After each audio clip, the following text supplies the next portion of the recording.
I grew up either on a football field or in a middle school classroom.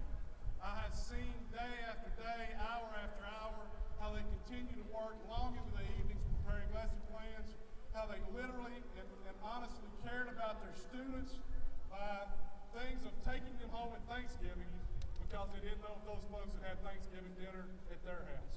By bringing them home and working with them and tutoring them, be it on math or history, after school because they didn't know if they were going to get it at home. That's what teachers do.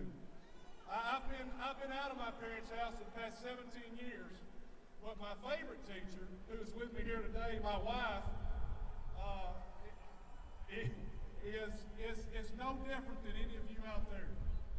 You know, be it from, again, working on those lesson plans or continuing to plan to challenge our students to make those students better. I see it on a daily basis.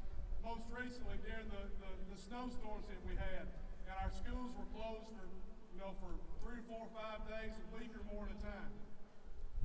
Well, there's a thing that we in the legislature, have continually done, and that's put testing requirements and student effect data on you guys, but it's also on the students too.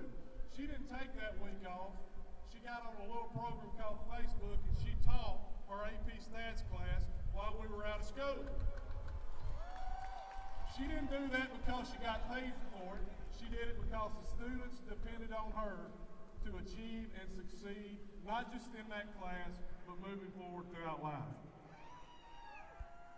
As also having not been a teacher, but living around it my whole life, I can certainly tell you that when that student achieves, that you can see it in the face and hear it in the voice of that teacher.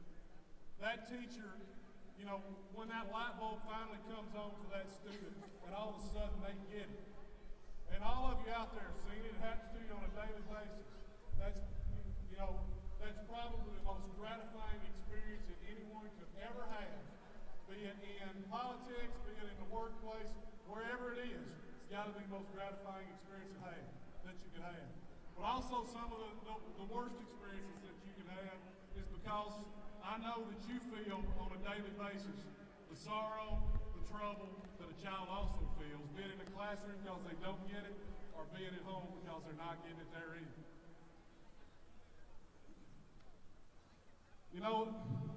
We've had a lot of legislation brought up this year, and it's been brought up as under the guise of reform and improving education.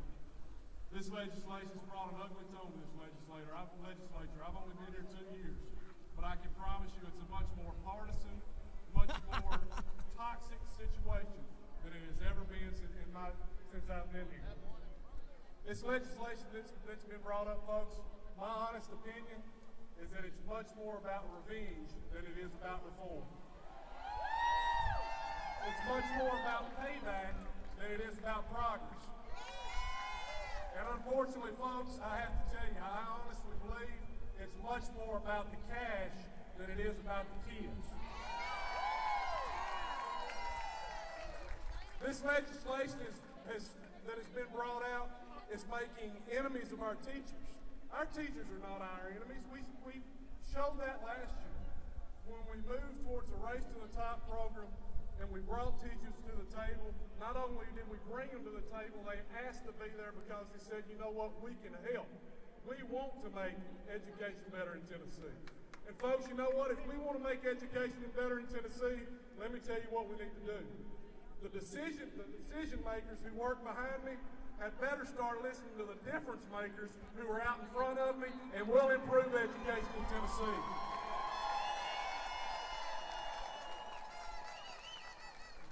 This legislation does not raise a single test score. It does not make a single classroom smaller. It does not make a single child safer in our schools. And it does not prepare a single child to do better in our future. It is retribution, not reformation.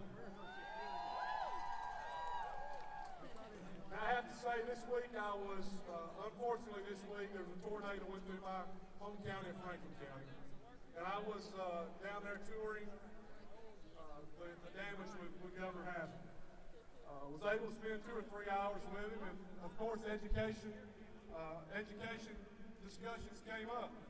And I have to tell you folks, the governor and I are not always going to agree on the issues. But I honestly believe that Governor Haslett is a good man, that he's sincere, and that he wants to see education reform, public education improved in Tennessee. So today, ladies and gentlemen, I ask you to join me in calling on Governor Haslett to beat back and condemn those who bring bills that hurt public education, that hurt teachers, and that hurt students in our state.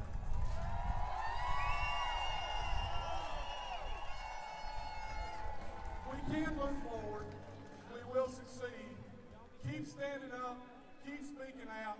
Do not be silenced. You are not alone in Nashville, folks. You're not alone. If we do this together, we'll improve education for our kids, for our children, and we'll build a better Tennessee. Thank you. It's great to see you.